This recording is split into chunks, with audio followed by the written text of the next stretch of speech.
보시면요. 토마스 사도는 잘 알는 것처럼 쌍둥이였고 예수님의 제자였습니다. 그런데 이분이 예수님께서 처음으로 부활하셔서 제자들 가운데 나타나셨을 때 그 자리에 없었습니다. 다른 제자들이 우리는 예수님을 보았습니다. 부활하신 예수님을 보았다고 얘기하니까 토마스 입장에서는 아마 두 가지 정도가 좀 혼란이 왔을 것 같아요. 첫 번째는 뭐냐면 토마스는 굉장히 이성적이고 합리적인 사람이었던 것 같아요. 아니 내 눈앞에서 그리고 많은 사람들이 보는 앞에서 예수님이 돌아가셨다. 피 흘리고 십자가에서 돌아가셨고 그 죽음을 확인하기 위하여 로마 병사가 창으로 옆구리를 찔렀더니 거기에서 피와 물이 나왔다. 정말로 완전하게 죽었다. 임시로 가사 상태에 있는 것이 아니라 확실하게 죽음을 보았고 그리고 이분을 동굴에다가 묻었습니다. 완전히 죽었어요. 그런데 그분이 부활하셔서 제자들에게 나타났다는 얘기를 듣고 이성적인 토마스 입장에서는 아니 어찌 그런 일이 있을 수 있단 말인가. 인간의 상식이나 또 과학적 지식이나 이런 거 볼 때 내가 볼 때 저 사람들은 너무 예수님을 사랑하고 보고 싶었기 때문에 혹시 집단적으로 최면에 걸린 게 아닌가 이런 생각이 먼저 들었을 겁니다. 그래서 뭐라 그랬어요? 나는 그분의 이 손에 있는 못자국에 내 손가락을 넣어보지 못하거나 옆구리에 내 손을 넣어보지 않고는 나는 믿을 수 없습니다. 이렇게 말하는 것은 정상이에요, 비정상이에요? 정상이죠. 누구나 제정신 있는 사람이라면 아예 어떻게 사람이 저렇게 많은 사람들이 보니까 완전히 죽었는데 어떻게 다시 살아나 이렇게 말하는 것은 아주 정상이에요. 이 토마스의 모습은 정상적인 우리들하고 비슷해요, 안 비슷해요? 그럼 무조건 믿었어요? 아니면 좀 의심하다가 믿었어요? 어쩌면 우리는 정상적인 이성을 가진 사람이라면 한 번 정도 의심해 볼 만합니다. 그런데 토마스에게 예수님이 다시 나타나셔서 토마스에게 다시 당신의 손과 또 옆구리를 보여주시면서 만져보고 넣어보라고 했어요. 그런데 토마스에게는 이런 일들이 너무나 놀라운 겁니다. 세상에 어떻게 이런 일이 일어날 수 있는가. 이거는 내 인간적인 이성적인 사고를 넘어서서 이런 일이 일어났다는 것 자체가 있을 수가 없는 거예요. 이건 하느님이 하시는 것 외에는 이 일들이 이렇게 일어날 수가 없다라는 거예요. 그래서 너무 똑똑한 사람이지만 하느님의 능력 앞에 그분의 권능 앞에 무릎을 꿇을 수밖에 없어요. 아, 내가 믿고 따랐던 이분이 그냥 말씀 잘하고 비범한 능력을 가지고 사람들에게 인기가 많고 미래를 멋지게 설계하고 사람들에게 감동을 주는 그런 정도의 위대한 인물인 그 수준 정도로 알고 있었는데 그걸 넘어서서 이분은 죽음과 부활을 넘나드는 생과 사를 넘나드는 그러한 생명의 그 다스림을 주관하시는 하느님의 아들이 아닐 수 없다. 이분은 그냥 사람이 되신 하느님이 맞다라고 하는 그런 깨달음에 이르게 되면서 이 위대한 하느님의 업적 앞에 무릎을 꿇게 되는 거예요. 나의 주님, 나의 하느님. 여러분들 토마스와 같은 체험을 또 해야 되겠어요? 아니면 토마스가 여러 사람들이 경험했던 이야기를 듣고 믿어야 되겠어요? 여러분 임진왜란이 일어났다는 것을 믿어야 안 믿어요? 믿어야겠습니다. 그때 살아계셨던 분 계세요? 직접 본 사람 있어요? 그거? 근데 어떻게 믿어요, 여러분들? 네? 아, 몰라요? 그것을 임진왜란을 경험했던 사람들이 증언했던 내용, 그리고 그들이 기록했던 내용 사실을 믿어요. 그래 안 그래요? 토마스와 수많은 예수님의 제자들이 그분의 죽음과 부활을 경험했던 이야기를 교회가 전하고 있어요. 그리고 이 성서 안에서 쓰여진 글씨로 우리에게 전달하고 있어요. 그러면 예수님이 죽으셨다 부활하셨다는 사실, 그리고 이분이 하나님의 아들이셨다는 사실을 믿어야 돼요, 안 믿어야 돼요? 네. 그렇죠. 그러니까 이 토마스의 나의 주님, 나의 하나님 이런 고백은 예수님이 정말 주님이실까? 이분이 정말 하나님의 아들이실까?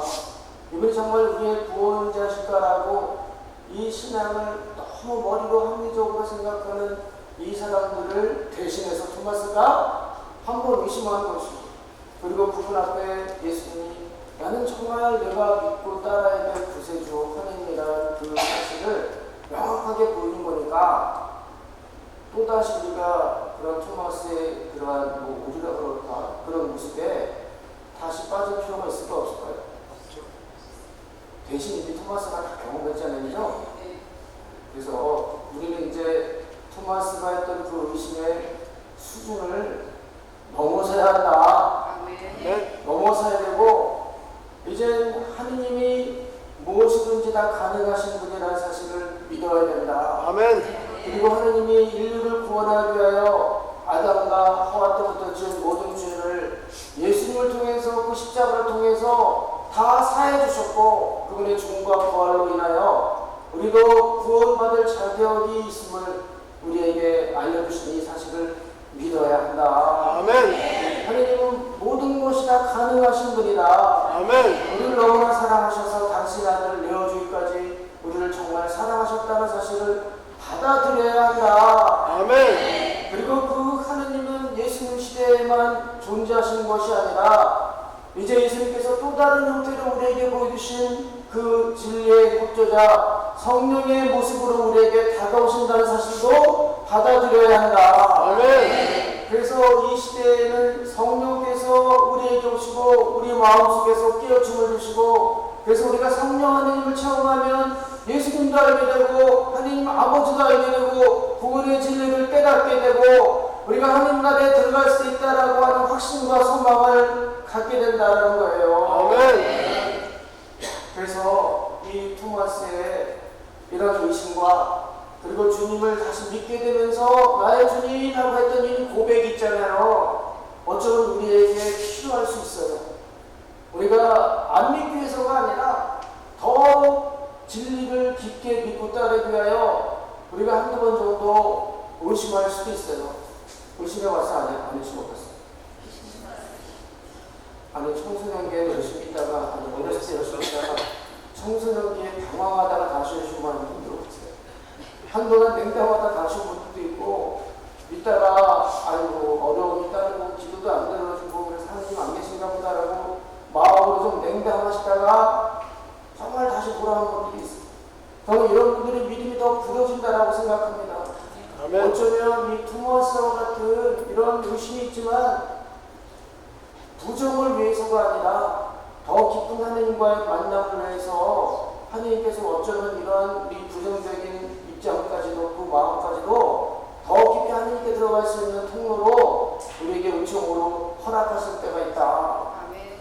전 그래서 우리 시대에 그냥 예수님을 교회에서 전하는 내용을 그리고 성경에서 가르치는 내용을 우리가 많이 알고는 있어요. 그래서 우리 이미지 안에는 주님은 이런 분이시다라고 우리의 생각 안에 갇혀있는 분들이 많다. 그래서 교리적으로도 열심히 살고 그리고 그런 믿음 안에서도 순수함이 있는데 정말 중요한 건 뭐예요? 이 토마스처럼 살아계신 하느님을 만나는 체험이 없는 사람들도 많아요. 그냥 종교인으로 사는 사람들이 많다. 그냥 예수님은 이런 분이고 그분의 가르침은 이렇고 했기 때문에 하나의 종교적 계율처럼 교리를 믿고 살아가지만 마음속에 인격적인 하느님과의 만남이 없기 때문에 열정이 생기지도 않고 결정적인 순간에 그 하느님께 다가갈 수 없는 두려움도 많이 있다. 그래서 저는 이 가톨릭 신앙은 체험 신앙이라고 말할 수 있어요. 하느님은 정말 살아계신다. 우리가 지금은 눈으로 볼 수 없지만 성령의 모습으로 주님께서 우리에게 오십니다.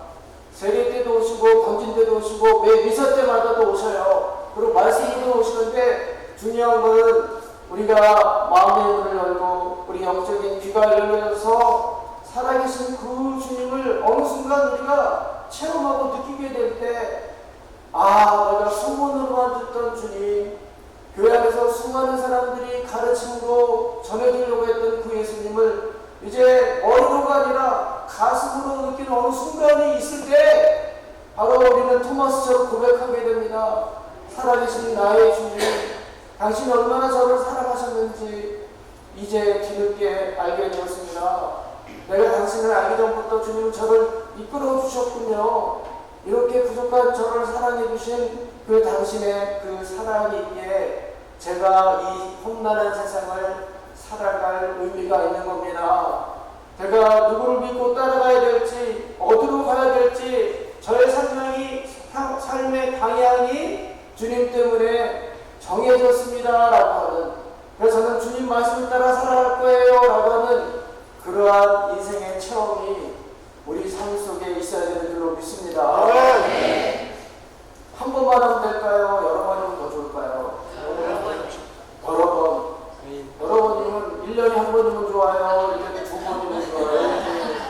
매일 하면 되지, 매일. 근데 매일 되면 안 돼요. 매일 안 되지만 그 매일이 어쩌면 오늘일 수도 있고 내일일 수도 있기 때문에 날마다 기도해야 되는 거예요.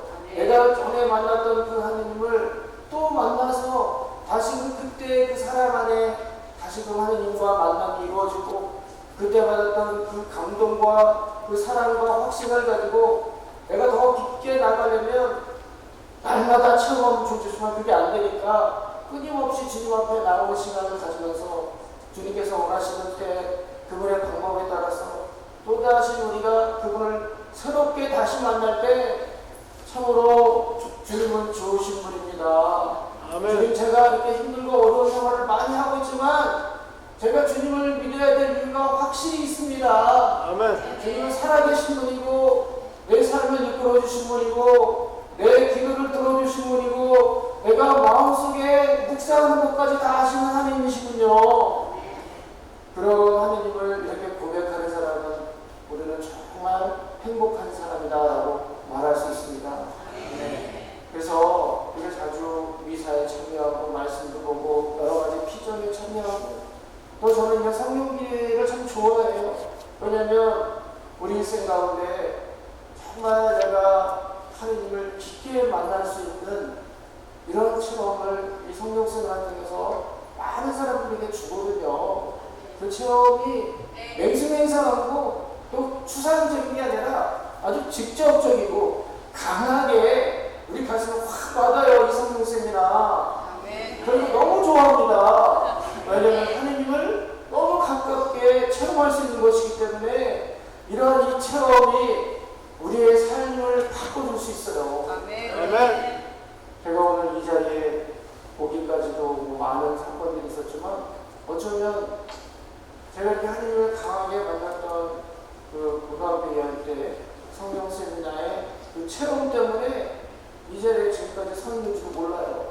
사자간에서 이제 내모레 30년이 됐는데 벌써 이렇게 오랜 세월을 이렇게 사자로서 지내온 것도 다 은혜고 성령 하나님의 도움이고 아멘. 내가 이렇게 경험했던 그 사랑이 있었기 때문에 지금까지 살아온 거거든요. 여러분들도 성령 세미나 받으시고 그 은혜를 경험하셨어요? 네. 그렇지 아니하고 여기 오기가 참 힘들어요. 근데 그때 경험했어도 한 2달 지나면 그 체험이 또 없어져요. 그죠? 맹성맹성해지고 그랬던 기억만 남아요. 그래서 자주자주 성령 기도에 와야 되고 또 이 안에서 내가 예전에 처음 했던 하나님을 또 다시 새롭게 만나고 그러다가 한 1년 지나서 성령 세미나 또 해야 돼. 성령 세미나는 많이 할수록 좋습니다. 왜냐면 하나님은 한 번 만나야 돼요? 자주 만나야 돼요? 자주 만나야 돼요. 하나님께 내 마음과 시간을 드리는 거 이렇게 기도뿐만 아니라 세미나도 하고 그래서 자기 마음을 열어드리면서 그분께 내 자신을 맡기고 체험하는 것이 너무나 중요하다. 저는 그래서 이 토마스의 이러한 체험들이 어쩌면 성령 강림의 체험, 성령 세미나 때 그 안수의 체험 이런 거와 본질적으로 같다라고 저는 생각합니다. 저는 처음에 성령 세미나 고등학교 2학년 때였는데 그때 처음에는 별로 오고 싶지 않았어요. 가라 그랬으니까 없을 것 같잖아요. 청소년들의 특징은 뭐예요? 자발적으로 와요? 떠밀려서 와요? 와서 강의에 열심히 참여할까요? 아니면 열심히 안 참여해요? 저는 그때 세미나 와서 제일 힘들었던 게 뭐냐면 성가 부르는 거까지는 좋아. 그런데 박수 치라고 해가지고 너무 어색한 거예요. 무슨 유명 가수가 오면 박수 치겠는데 성가 부르면서 박수 치는 게 너무 어색했고, 그거보다 더 힘들었던 게 뭐냐면 앞에 나와서 율동하는 아니 성가 부르고 박수 치는 것도 힘든데 율동까지 하니까 너무 어색했어요. 근데 저보다 나이 많은 대학생 형들 누나가 앞에 나와서 막 이렇게 하는 거 보고 아유 참 나이 먹고 저게 못나 그런 생각을 했었어요. 그런데 그때 제가 주님 앞에 했던 기도가 있어요. 만일 하나님께서 정말 살아계시고 저를 이곳에 보내셨다라면 저는 정말 이곳에서 이렇게 노래하고 율동하는 게 너무 불편한데 제가 이 어색함을 빨리 없애주고 빨리 적응했으면 좋겠습니다. 제가 살아남기 위하여 저도 모르게 그때 진심으로 기도했어요. 그런데 시간이 지나고 얼마 뒤에 보니까 내가 어느 순간에 박수 치고 있더라고요. 근데 이거는 저희 의지와 상관없이 나중에 생각해보니까 내가 그렇게 했던 기도가 응답됐던 건 하나님 도와주신 거예요. 아멘. 이 성가라는 게 두 개의 기도잖아요. 그죠? 그러다 보니까 성가를 부르다 보니까 마음이 열리기 시작하고 이제 말씀하시는 그 강세의 말씀을 들어오기 시작하고 그러다 보니까 이제 제 마음 가운데 정말 성령 하나님이 살아계신다면 나는 그분을 만나고 싶다. 정말 그분이 살아계신 분이라면 그리고 나를 사랑한다면 나는 채용하고 싶다라고 하는 강렬한 소망이 일어나기 시작했어요. 그런데 동시에 또 어떤 마음이 들었냐? 내가 이 성령 세미나 오기 일주일 전에 가장 친한 친구에 대한 반감이 있었어요. 친구가 저보고 우리 돌려가게 너무 자존심 상했는데 차마 말을 못하고 그 마음속에 굳어뒀어요. 그때 그 자리에서 뭐라고 했으면 좀 나를 방어할 수도 있었는데 그냥 넘어갔는데 이게 계속 마음속에 분노와 미움으로 엄청 자기였거든요. 여러분들 원수가 멀리 있는 사람이에요? 가까운 사람이에요? 여러분을 아프게 한 사람이 멀리 있어 살아요? 아니면 가까이 있는 사람이 살아요? 자기 부모 형제, 자기 남편 아내, 자녀들이 사실은 어쩌면 자기를 가장 아프게 하는 사람일 수 있어요. 너무나 사랑하고 가깝기 때문에 그들에게 받는 상처는 다른 사람들이 나에게 준 상처와 달리 엄청나게 타격이 줍니다. 그래서 저는 제일 친한 친구에는 분노와 배신감 때문에 그 마음을 가지고 세미나에 들어갔는데 마음속에는 하느님의 사랑, 성령의 은총을 받고자 하는 갈망이 막 일어남과 동시에 미움이 두 가지가 막 공존하는 거예요. 이게 어떻게 해야 될지 모르겠어. 두 가지 마음이 다 있으니까. 근데 그때 말씀하시는 강사가 너희들 정말 성령 하느님을 체험하고 싶지? 그래서 네 그랬어요. 그런데 마음속에 미워하는 사람 때문에 힘들지? 그래서 네 그랬는데 저걸 어떻게 내 마음이 이렇게 잘할까? 그래서 저는 그때 그분이 하나님대로 했어요. 너희들이 정말 하나님의 사랑을 체험하고 싶다면 지금 제일 미워하는 사람을 예수님의 이름으로 용서해야 된다. 그래서 지금 이 자리에 없더라도 너를 가장 아프게 했던 사람이 바로 내 옆에 있는 사람이라고 생각하고 그 사람의 이름을 부르며 자기의 나쁜 감정을 다 이야기하고 예수님의 이름으로 용서하랍니다. 그러면 성령 은총을 받을 것이다 라고 말합니다. 그래서 제가 제 옆에 저보다 한 살 많은 형 손을 붙잡고 안드레아 네가 나한테 돌려가리라고 했을 때 몸을 제것이 삼았고 너무 화가 났고 마음이 아프다. 그러나 나는 진짜 주님의 살아계신 그 성령 하나님 사랑을 체험하고 싶다. 그래서 그 예수님의 사랑을 난 받기 위하여 예수님의 이름으로 너를 용서한다라고 했습니다. 제가 평상시 같으면 자존심 때문에 용서가 안 되는데 주님 사랑을 받기 위하여 말씀대로 한 거예요. 그랬더니 여기 형도 자기 여자친구가 고무신 받고 싶고 네가 다른 남자한테 갔는데 나는 용서가 안 된다. 그러나 나는 예수님의 사랑을 체험하기 위하여 너를 예수님의 이름으로 용서한다. 그래서 서로 기도했거든요. 그런데 하느님은 아실까요? 모를까요? 내가 주님을 선택하기 위하여 내 나쁜 것들을 원수들을 용서하고 축복할 때 주님의 은총을 주십니다. 너희가 재단에 예물을 드리려고 할 때 너의 형제와 너와 등진 형제가 생각나거든 먼저 그 형제와 화해를 하고 재단에 예물을 바쳐라고 했잖아요. 우리가 우리에게 잘못한 일을 용서하듯이 저희 주를 용서하십시오. 그러니까 먼저 주님의 은혜를 받으려면 내 마음부터 받을 자격을 갖추고 그래서 진심으로 서로 용서했을 때 하나님 그걸 아시고 성령님의 안수 받을 때 정말 놀라운 은혜가 제 안에서 느껴졌습니다. 정말 이 안에서부터 흘러나오는 어떤 감동과 벅참과 그리고 이해할 수 없지만 정말 어떤 눈물이 막 나오면서 이게 기쁨의 눈물인지 감사의 눈물인지 참의 눈물인지 치유의 눈물인지 잘 모르겠으나 정말 지금껏 내가 살아오면서 이렇게 눈물을 흘리면서 기도한 적이 없는데 그것은 내 의도와 상관없이 이미 세례와 견진을 통하여 나와 함께 있었던 예수님이 그동안 내 고집과 내 죄와 내 상처와 내가 살아가는 이 방법대로 살았기 때문에 그분이 자유롭게 활동하지 못하셨는데 그 순간만큼은 그분께 주도권을 맡기고 주님 이제는 당신께서 저를 온전히 주관하여 주십시오. 저는 당신께 모든 것을 맡기겠습니다라고 내어드렸더니 그분이 내 안에서 이제 이미 와 계셨던 그분이 다시금 당신의 한쪽을 드러나시면서 내 안에서 이렇게 나를 어루만져 주시고 언젠가 어느 곳에선가 한 번은 본 듯한 늘 가슴 속에서 그리워하는 그 모습 사랑이야 라고 했던 그분이 이미 안에 오랫동안 존재하다가 내가 그래서 주도권을 드리고 내 고집과 악습과 죄악과 이 모든 것들을 내어드리니까 그분이 내 안에서 활동하기 시작하는 걸 느꼈다. 그때 그 감동은 이루 말할 수가 없었어요.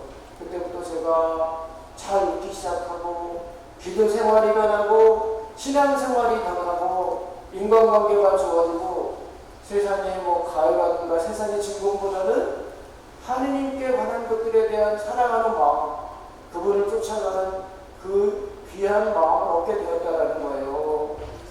그래서 우리 생애 동안에 그냥 하느님을 교리적으로만 알아듣고 머리로만 생각하는 그런 신앙이 아니라 어떤 피정이든지 좋아요. 그런 성령 세미나가 여기 하고 있습니다. 이곳이 너무 좋은 게 그 하느님을 확연하게 체험하고 느끼기 시작할 때 이제 하느님과 나와는 추상적인 관계가 아니라 인격적인 관계로 새로운 맺음을 하게 된다는 것이죠. 아멘? 네. 오늘 토마스가 그런 체험을 했고요. 또한 토마스는 한 가지는 아까 이렇게 인간의 지식을 넘어선 상식을 넘어선 하느님의 존재 방식에 대해서 의식을 했다가 이렇게 확 뒤집혀갖고 그걸 앞에 무릎을 꿇었잖아요. 이게 이제 토마스의 체험 한 가지고 또 토마스가 한 가지 이렇게 느꼈을 것은 뭐냐면 저는 그냥 제 생각에 소외감이라고 생각해요. 그도 예수님을 사랑했고 정말 예수님이 돌아가셨기 때문에 얼마나 보고 싶었겠어요. 예수님 때문에 자기 일생을 다 투신하고 그분을 따라다녔는데 어느 날 갑자기 눈앞에서 힘없이 사라지는 거예요. 내가 저렇게 내 인생을 다 걸었는데 내 결혼도 포기하고 내 미래까지 다 온전히 저분께 완전히 봉헌했는데 갑자기 그분이 내 앞에서 힘없이 무기력하게 돌아가셨어요. 그럼 지금까지 내가 살아왔던 삶은 뭐냐? 그것이 완전히 부정당하면서 실패감과 허무감과 뭐 속았다는 느낌 들 거야, 안 들 거예요? 그런데 보고 싶어요, 안 보고 싶어요? 근데 다른 제자들이 봤다고 하니까 이게 진짜인가 그런가 하면서도 엄청 보고 싶었을 텐데 그때 그 자리에 자리가 없었으니까 얼마나 마음이 외롭고 쓸쓸하고 소외감과 이런 걸 같지 않겠어요? 너무나 보고 싶은 마음이 간절했다. 저는 어쩌면 오늘 그런 사람들이 있을지 모르겠어요. 예수님을 너무나 사랑하고 그분을 너무나 좋아하고 그분의 삶에 있어서 굉장히 중요한 분이었거든요. 그런데 세상살이 하다 보니까 내 삶이 너무 복잡해지는 거예요. 그리고 예수님께 마음은 있지만 내가 바쁘다 보니까 예수님께 다가가지도 못하고 그리고 기도 생활도 못하고 또 어떤 때에는 정말 기도도 열심히 했는데 그분이 기도를 들어주시는 것 같지 않아. 내가 기도 드리는 게 다 뭔 소리인가? 나 혼자 그냥 헛공마다 외치는 거 아닌가? 하느님은 이렇게 나를 사랑하신다라고 하는데 왜 이렇게 하느님의 함정과 하느님의 은총이 내게 없을까? 예전에는 성경 기도도 나오고 뭐 철학 기도도 다니고 그러면 이렇게 다 죽어가던 내가 다시금 하느님의 은총으로 새롭게 회복이 되어서 다시금 열심히 살 은총을 받았던 기억이 있는데 이제는 이런 것들도 나한테는 하나도 적용이 안 되고 하늘마저도 나를 버리시는 것 같고 아무리 내가 하느님께 다가가더라도 그분의 현존이 느껴지지 않는 하느님 부재 체험에 그런 현실에 있는 사람들도 있을 것 같아요. 그리고 또 하나는 우리 마음이 같이 이렇게 아주 옥토 같은 마음이면 좋겠는데 옥토의 마음은 뭐예요? 정말 조그만 은총이 되려도 쉽게 감사하고 하느님의 현존과 은총을 너무 잘 느껴서 정말 그분의 움직임과 그분의 활동이 빨리빨리 내 안에 느껴지고 하느님 참 감사합니다 하고 하느님께 대한 친밀감이 느껴지고 주님만 생각해도 가슴이 올라오고 하느님이라는 이름을 부르기만 해도 가슴이 너무 좋은 설레이는 그런 마음을 지녀보신 적 있어요? 없어요? 두 분 정도는 있는데 아주 오래전에 오랜 기억 속에 있었어요. 그런데 지금은 여러분의 마음이 어떤 마음이세요? 수많은 생각으로 복잡해 있어요. 마치 시장 바닥에 길바닥과 같은 마음이 이 생각 저 생각으로 가득 차 있고 내가 앉아서 기도해도 여러 가지 분심과 잡념 때문에 집중할 수가 없고 하느님께 기도해 드려야 된다라고는 마음은 있는데 도저히 기도가 안 되면서 5분, 10분 동안 앉아있지 못해요. 성체조배 이렇게 하더라도 한 10분 앉아있기가 너무 괴로우신 거라고 손들어 보지 마세요. 노력은 많이 하는데 집중할 수가 없고 하느님께 다가가고 싶은 마음은 있는데 너무나 많은 일들이 머리를 제 안에 복잡하게 하고 있어가지고 도저히 안 되는 이런 사람들은 길바닥과 같은 상태예요. 그리고 또 하나 정말 이렇게 마음속에 돌과 같이 딱딱한 마음이 있는 사람들이 많다. 돌 같은 마음이라고 한다면 어떤 마음이겠어요? 돌이 딱딱하다 그랬죠? 이 마음속에 하느님의 은총이 잘 가슴속에 들어올까요? 안 들어올까요? 좋은 말씀 했네. 좋은 말씀 들었네. 한 귀로 듣고 한 귀로 흐르고 이 머릿속에는 있다가 가슴 안에 이렇게 뿌리가 내리지 못하는 영원히 오래 남지 못해 가슴이 딱딱해지고 몽울이 져서 왜 그런 현상이 생겨요, 여러분들? 여러분들 마음이 딱딱해져요. 지금 딱딱해져 있어 아니면 굉장히 부드러워요. 딱딱해진 경우, 제 경우를 보면 마음에 상처가 있으면 마음이 딱딱했어요. 저 사람이 했던 어떤 말이 내 자존심을 던지기 시작하면 마음이 딱딱해집니다. 누군가로부터 내가 배신을 당하거나 심한 소리를 듣거나 내가 이뤘던 꿈이 무너지거나 내가 소중했던 어떤 것들을 잃어버리거나 뭔가 이렇게 잘 풀리지 않는 나의 의지와 뜻과 상반되는 일들이 내 삶 속에서 일어나기 시작할 때 마음이 상하잖아요. 그러면 그 마음이 돌멩이가 되는 거예요. 근데 처음에는 별거 아닌 거 가지고 손톱만한 돌멩이였잖아요. 근데 이게 문제는 자라난다라는 게 문제가 있어요. 점점 커져요. 그래서 예전에는 별거 아닌 것 같은 것도 넘어가는데 한번 마음이 이렇게 딱딱한 상처가 있으면 잠깐 스크러치가 나도 굉장히 크게 분노하고 예민하게 반응하고 더 미움이 커지고 그러다 보면 손톱만한 돌멩이가 주먹만한 돌멩이가 되고 이걸 제대로 풀어내지 않으면 바위돌이 된다. 요즘 가슴이 답답하신 분 한번 손 들고 말아요. 가슴이 한 것 때문에 가슴이 답답하고 뭔가 맺힌 뭐가 있는 것 같고 한숨이 나오고 알 수 없는 눈물이 나오고 왠지 모르게 이렇게 하느님을 만나고 싶은데 하느님이 잘 느껴지지 않으면서 마음이 묵직한 사람 있잖아요.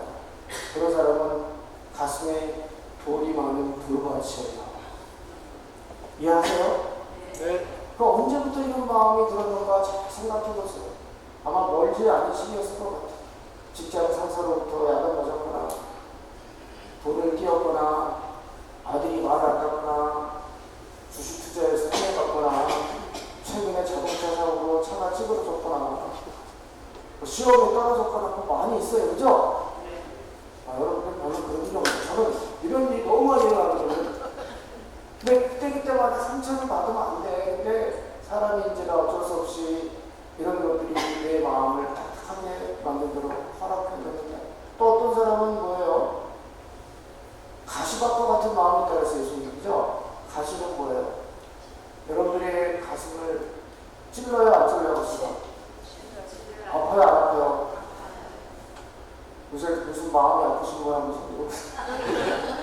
마음이 아픈 이유가 여러 가지가 있을 거예요. 인간관계 문제, 자신의 꿈이 무너졌거나 여러 가지 문제. 이거는 돌멩이도 돌멩이지만 더 깊은 아픔이라고 얘기할 수 있겠어요. 어쩌면 최근에 일어났던 일도 있겠지만 더 오래전에 오랫동안 간직했던 나의 의지와 상관없이 내가 입었어야 되는 나의 트라우마 같은 거 있잖아요.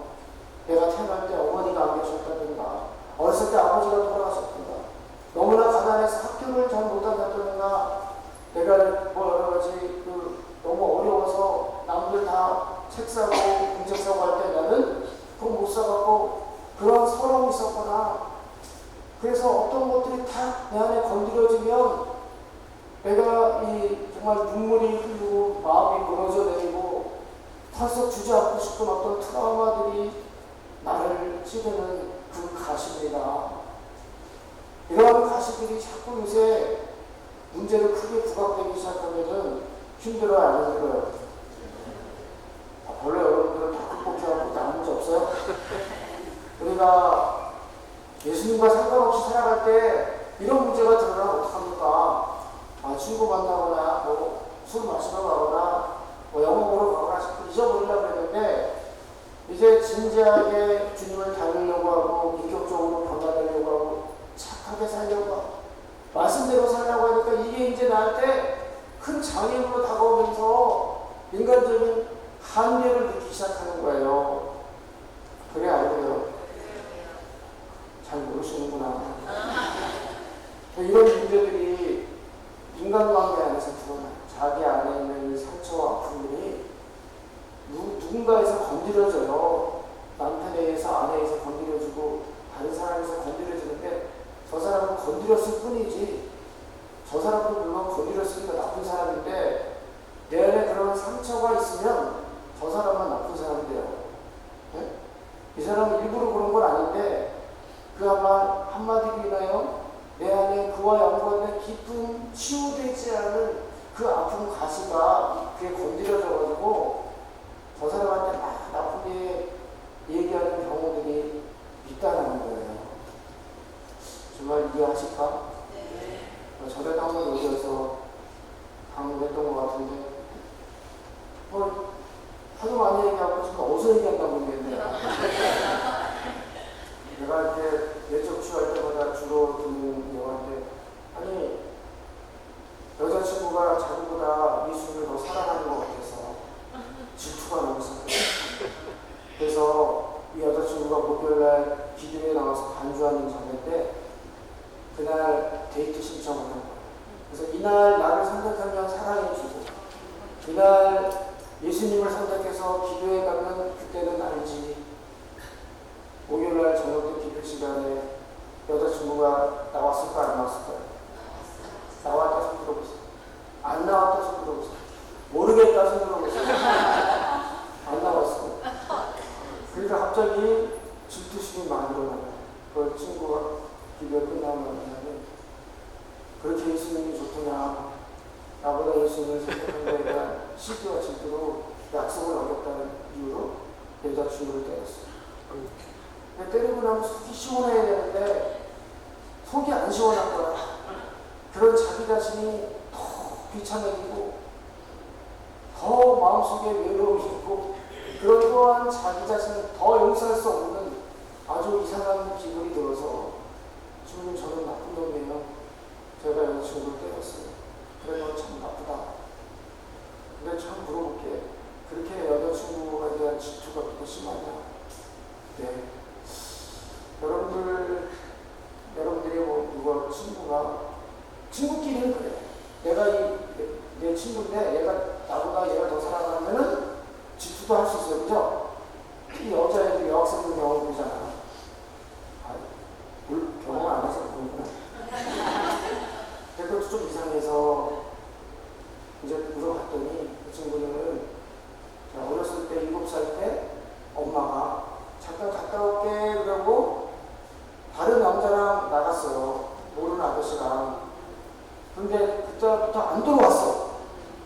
그러니까 나를 엄마니까 아들이 중요해요, 저 남자가 중요해요.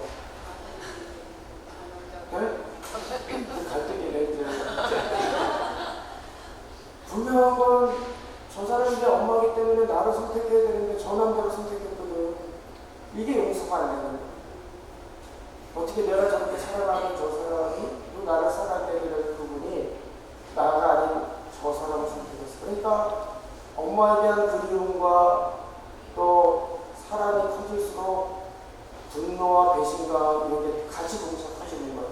제 말 이해하시겠어요? 네. 엄마가 보고플 때 엄마 사진 꺼내놓고, 그런데 그 엄마가 보고플 때마다 그에 대한 분노와 배신감이 커지니까 이 두 가지가 조감이 안 돼요. 근데 무의식안에는 뭐가 있어요?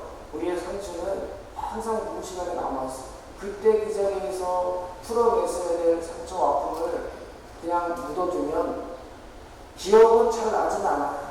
그러나 이 마음속에 이런 것들이 계속 남아있어서 이유는 모르는데 뭔가 마음이 불안하고 답답하고 알 수 없는 어떤 불안에 시달릴 수도 있어요. 근데 그때 그 사람이 그 트라우마가 있는 걸 몰랐어요. 근데 여자친구를 때린 건 뭐냐면 사실은 자기 엄마를 7살 날 상처만 내면 아니라 자기 엄마 때린 거예요. 제 얘기 이해하시겠어요? 이거를 이해해야 말이 통하는 거예요. 그러니까 많은 경우 저 사람이 내 상처를 건드릴 수 있는데 사실은 내 안에 그런 상처가 없었으면 이 사람한테 그렇게 화를 안 내.